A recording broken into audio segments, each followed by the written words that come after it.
আসসালামু আলাইকুম রহমতুল্লাহ। বাইতুল্লাহ মুসাফির হজরত মাওলানা শেখ আবু তাহের মিসবাহ সাহেব হুজুরের লেখা। আল্লাহ হজরতের ছায়া আমাদের উপর দীর্ঘায়িত করুন। আমরা যারা হজে যেতে পারিনি তাদের মনের মধ্যে বিশেষ করে এক বড় অনুভূতির জন্ম হয়, হায় যদি আমি যেতে পারতাম। এরকম হাজার মুমিন বান্দার প্রতি চলতেই থাকে।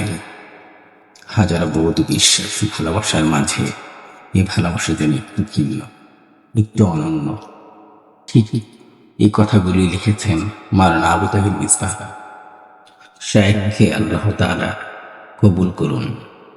আমি প্রিয় দর্শক এবং শ্রোতা, আমি পড়ছি হজের সফরনামা, বাইতুল্লাহ মুসাফির। প্রথম পর্ব। ফুল ফুটলো, ফুল ঝরলো। আল্লাহ তার বান্দার প্রতি কত যে মেহেরবান, বান্দাকে তিনি কত ভালোবাসেন, কত যে মহব্বত করেন, তার প্রমাণ ছড়িয়ে আছে সৃষ্টি জগতের সর্বত্র, এমনকি মানব দেহের সর্বাঙ্গে।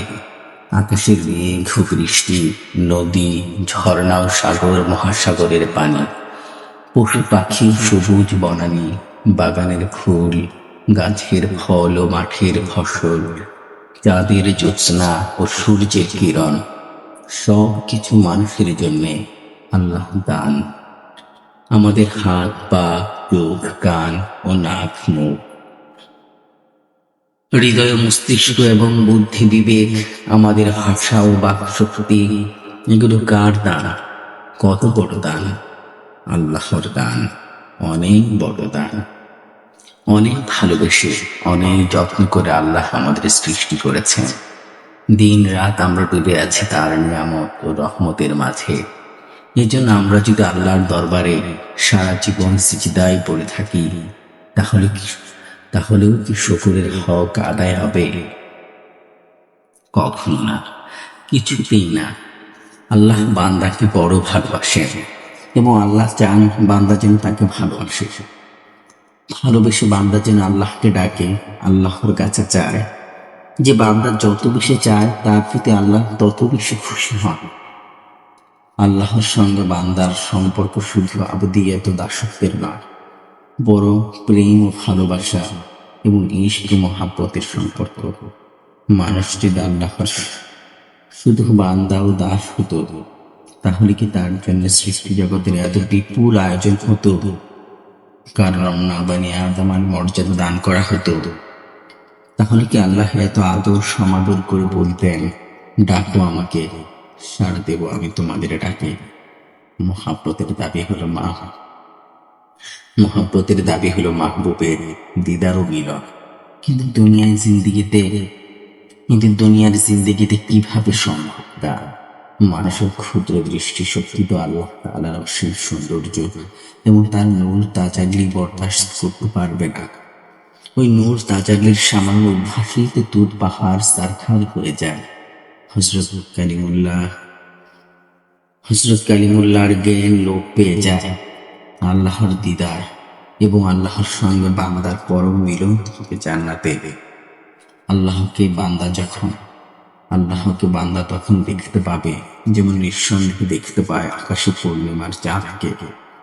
কিন্তু দুনিয়াতে বান্দার ইশক মোহাব্বত এখানে কিভাবে তৃপ্ত ও পরিতৃপ্ত হবে?